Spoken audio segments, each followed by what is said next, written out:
ডেস্টিনির সাবেক এমডি রফিকুল আমিন কর্তৃক আমজনতার দল পার্টির অনুরূপ বাংলাদেশ আমজনতার পার্টি নামে দল ঘোষণায় আমজনতার দল পার্টির প্রতিবাদ।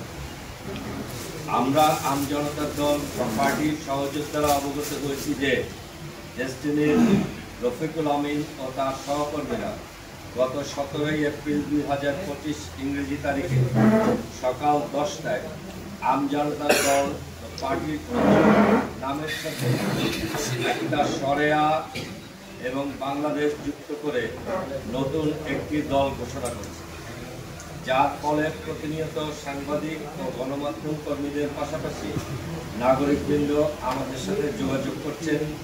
রাজনৈতিক পরিমণ্ডলেও বিভ্রান্ত হচ্ছেন আমাদের রাজনৈতিক সহযোদ্ধারা। আমরা আমজনতার সহযোদ্ধারা দীর্ঘ অর্ধযুগ ধরে আন্দোলন সংগ্রাম করে আসছি। জুলাই গণ অভ্যুত্থানে আমাদের সক্রিয় অংশগ্রহণের ফলে 7 সহযোদ্ধা শহীদ হন, 100-র অধিক সহযোদ্ধা আহত হন।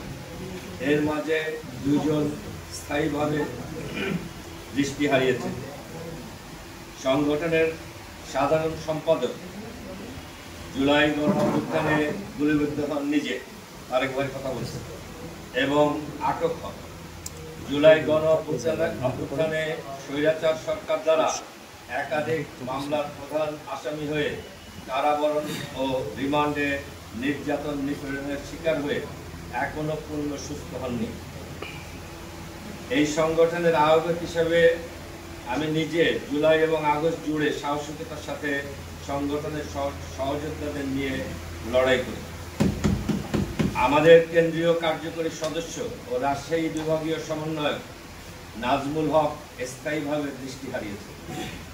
আমজনতার দল বা পার্টি জুলাই যোদ্ধাদের রক্তের উপর গড়ে ওঠা একটি রাজনৈতিক দল, যা দীর্ঘ সময় ভারতের আগ্রাসনের বিরুদ্ধে পরিষ্কারভাবে এবং নিরলসভাবে লড়াই করে যাচ্ছে।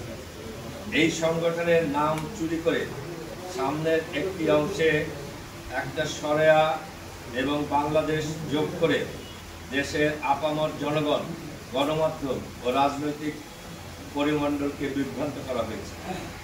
রাজনৈতিক দল হিসেবে জুলাই আন্দোলনের এই সংগ্রামী সংগঠনের অপূরণীয় ক্ষতি করার একটা প্রয়াস নেওয়া হয়েছে। আমরা আমজনতা দলের পার্টির এই সংকটকালে দেশবাসী, অপরাপর রাজনৈতিক দল, গণমাধ্যমের কাছে ন্যায় বিচার প্রার্থনা করছি। সেই সাথে ডেস্টিনির সাবেক এমডি রফিকুল আমিন ও তার সহকর্মীদের অনুরোধ করছি যেন দ্রুত তারা তাদের আমজনতার দল বা পার্টির অনুরূপ নাম প্রত্যাহার বা পরিবর্তন করেন এবং এখন হতে এই নাম ব্যবহার থেকে সম্পূর্ণ বিরত থাকেন। অন্যথায় দেশের আপামর জনগণ ও রাজনৈতিক বন্ধুদের নিয়ে জুলাই আন্দোলনের সহযোদ্ধাদের সাথে নিয়ে আমরা আমাদের পক্ষে যথাযথ ব্যবস্থা নিতে বাধ্য। ধন্যবাদ।